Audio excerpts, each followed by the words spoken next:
Breaking news. SK Awaaz News 24/7. रिथौरा में सियासी बवाल, प्रशासन ने रोकी कांग्रेस की संविधान बचाओ यात्रा, तानाशाही का आरोप। बरेली के रिथौरा में कांग्रेस की संविधान बचाओ यात्रा को प्रशासन द्वारा अनुमति न मिलने पर सियासी हंगामा खड़ा हो गया। जिला कांग्रेस अध्यक्ष मिर्जा अशफाक सकलैनी ने इसे लोकतांत्रिक अधिकारों का हनन बताते हुए सरकार पर विपक्ष की आवाज दबाने का आरोप लगाया। कांग्रेस प्रवक्ता पंडित राज शर्मा ने भी सरकार पर तीखा हमला बोला। एनएसयूआई व वरिष्ठ कांग्रेसी नेताओं ने फैसले की निंदा करते हुए कहा कि संविधान की रक्षा के लिए संघर्ष जारी रहेगा। घटना से क्षेत्र में राजनीतिक तनाव बढ़ गया है। एसके आवाज संवाददाता की रिपोर्ट। देखिए, भारतीय जनता पार्टी की सरकार लोकतंत्र में विश्वास नहीं रखती है। राहुल गांधी हमारे नेता लगातार कहते हैं कि वोट चोरी की बनाई हुई सरकार एक कमजोर सरकार। आज भारतीय जनता पार्टी की सरकार सबसे कमजोर सरकार, वो डरती है और उनका डर सीधा सीधा सामने नजर आ रहा है। एक लोकतंत्र में प्रक्रिया है, विपक्ष के लोग अपने संवाद कार्यक्रम, लोगों से मिलना और जनता की मूलभूत समस्याओं को उठाने के लिए लगातार, चाहे संसद हो, चाहे हमारा असेंबली हो या जनता का दरबार हो, जाते हैं। ये लोकतंत्र में ये सरकार विश्वास ही नहीं रखती। प्रशासन को आगे कर इस लोकतंत्र में लोकतंत्र की हत्या करने का प्रयास लगातार कर रही है।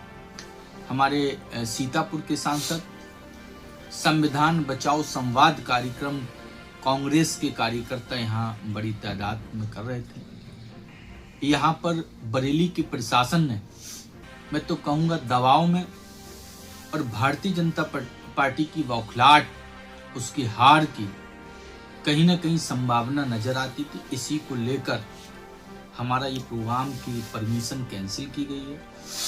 लेकिन हम बताना चाहते हैं बरेली के प्रशासन को कि हम लोकतंत्र में विश्वास रखने वाले, गांधीवादी तरीके के, गांधी को मानने वाले, गांधी की सोच वाले हम कार्यकर्ता हैं और यहाँ शांतिपूर्वक तरीके से, गांधीवादी तरीके से अपनी बात को जनता के बीच रखना चाहते थे और जिसमें हमारे सांसद सीतापुर राकेश राठौर आना चाहते थे। लेकिन प्रशासन को इस सरकार ने आगे कर हमारी परमिशन को कैंसिल किया है।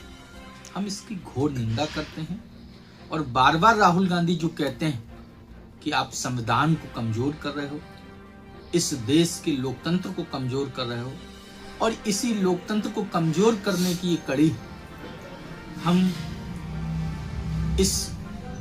उनकी इस नियत को, इनकी नीति को हम विरोध करते हैं। कांग्रेस के लोग हैं, हम घर घर जाएंगे, आम जनता के बीच जाएंगे और लगातार गांधीवादी तरीके से हम अपनी बात को रखेंगे। और जो सांसद जी का प्रोग्राम है, अगली बार छोटी छोटी नुक्कड़ सभाएं करके, सारी चीजें कर हम लोग मजबूती के साथ अपनी बात को रखने का प्रयास करेंगे और हम इसकी निंदा करते हैं। निंदा देखिए, बार बार मैं इसलिए कह रहा हूँ कि जिस तरीके से उन्होंने आनंद फानंद में लगातार, आज कार्यक्रम होना था और कल उन्होंने इस परमिशन को कैंसिल किया है, जो दर्शाता है कि आप लोकतंत्र में विश्वास नहीं रखते और विपक्ष की आवाज को दबाना चाहते हैं।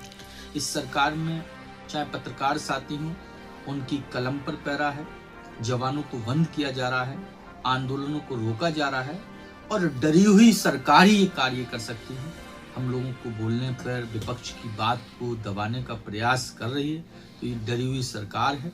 और इस डरी हुई सरकार के सामने, क्योंकि हमने देश आज़ाद कराने वाली पार्टी है, हमने देश की और अंग्रेजों के टाइम में भी हम लोग नहीं डरे और डटकर मुकाबला किया और इस देश को आज़ाद कराया।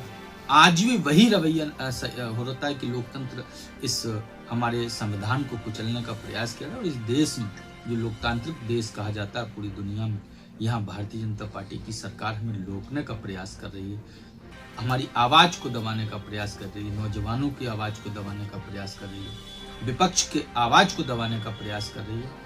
तो हम इसकी निंदा करते हैं और घोर निंदा। कल उप मुख्यमंत्री केशव प्रसाद मौर्य आए, उन्होंने जमकर कांग्रेस पर हमला बोला और भ्रष्टाचार की मां कहा। इस पर क्या कहेंगे? देखिए, भ्रष्टाचार तो वही लोग कर रहे हैं।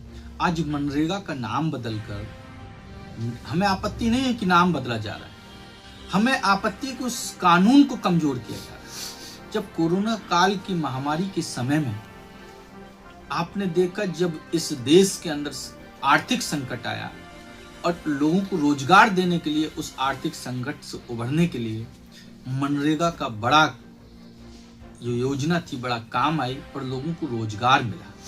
आज इन्होंने कानून का जो संशोधन किया है वो मजदूरों के अधिकार को छीनने का काम किया है।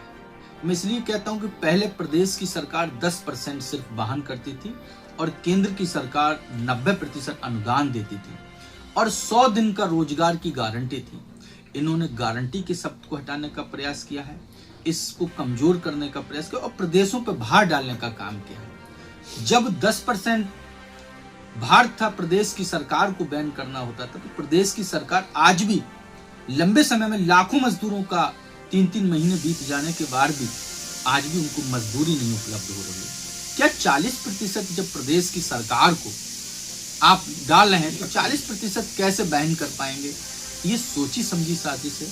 तरह तरह के हथकंडे अपनाकर मनरेगा जैसे जो महत्वपूर्ण जो रोजगार की गारंटी ग्रामीण क्षेत्र में कांग्रेस पार्टी ने, यूपीए की सरकार ने दी थी, उसको छीनने का प्रयास किया जा रहा है। इस मनरेगा को लेकर लगातार हमारा अभियान चलेगा और हमारा 100 दिन का रोजगार, इस बेरोजगारी को लेकर जो इस रोजगार को छीनने का काम केंद्र की सरकार कर रही है, उसको लेकर हमारा 100 दिन का कार्यक्रम चल रहा है। हम तमाम गाँवों में चौपालें करेंगे, तमाम जगह हम शहरों में, कस्बों में, वार्डों में अपनी बात को रखेंगे और निश्चित तौर पर हमारा प्रयास रहेगा कि जो इस लोकतंत्र के व्यवस्था में जो रोजगार मिलता था मजदूर ग्रामीण लोगों को, महिलाओं को रोजगार मिलता था, 100 दिन के रोजगार की गारंटी थी, ऐसी गारंटी को जो खत्म करने का प्रयास भारतीय जनता पार्टी कर रही है, इसको हम पास नहीं होने देंगे। और जहां भ्रष्टाचार की बात करते हैं, आज आप ही लोग बताइए कि इस सरकार में भ्रष्टाचार चरम पर है, महंगाई चरम पर है, बेरोजगारी चरम पर है, लेकिन ये उस बेरोजगारी को, उन लोगों को आप जो सड़क पे आकर आंदोलन कर रहे हैं तो उनको रोजगार नहीं मिलता, उनको लाठियां मिलती हैं। जो बेरोजगारी है वो लगातार आप लोग देख रहे हैं, सड़कों पे आकर आंदोलन कर रहे हैं। लेकिन ये सरकार भ्रष्टाचार की जननी सरकार है, ये मूलभूत मुद्दों पर बात नहीं करती, सिर्फ बात करती है तो सिर्फ झूठ की बात करती है और इसी झूठ को लेकर लगातार भारतीय जनता पार्टी के नेता मंत्री लगातार गलत बयानबाजी कर रहे हैं, जनता को गुमराह करने का प्रयास कर रहे हैं। 2027 में निश्चित तौर पर इनको जवाब मिलेगा। अच्छा, जिस तरह से आवारा पशुओं का लगातार मुद्दा बरेली में छाया रहता है, कल डिप्टी सीएम केशव प्रसाद मौर्य की कार से एक आवारा पशु टकरा गया, जो कि केशव प्रसाद मौर्य जी बाल बाल बचे, उसको लेकर क्या कहेंगे? देखिए, मैं एक ही बात कहूँगा कि आज किसान हो, आवारा पशु से किसान परेशान है। किसान लगातार रात भर जाकर अपनी फसलों को बचाने का काम कर रहा है। बहुत से ऐसे लोग इस कड़कड़ाती ठंड में लोग फसलें रखाते हुए तमाम हादसे का शिकार हो रहे हैं। अपनी जान जोखिम में डालकर अपनी फसल को रखाने जो अन्नदाता है, इस किसान को अन्नदाता कहा जाता है, वो अन्नदाता परेशान है। आवारा पशु सड़कों पर है, तमाम लोगों की घटनाएं घटित हो जाती हैं, बच्चों के साथ, बुजुर्गों के साथ तमाम एक्सीडेंट हो रहे हैं। लेकिन ये सरकार सिर्फ हवाई बात करती है, कहती है हमने गौशाला बनाई है, वो कहते हैं हमने आवारा पशु लगातार गौशाला में डालने का प्रयास किया है, लेकिन ये सिर्फ हवा की बातें हैं, आंकड़ों में दिख रही होंगी, लेकिन धरातल पर उसकी स्थिति अलग है। आप जाके किसान से बात करिए, जो लोग आवारा पशु हर नगर में, हर ग्राम में तमाम आवारा पशु कर रहे हैं, लोग परेशान हैं, उसको लेकर कोई उपाय नहीं।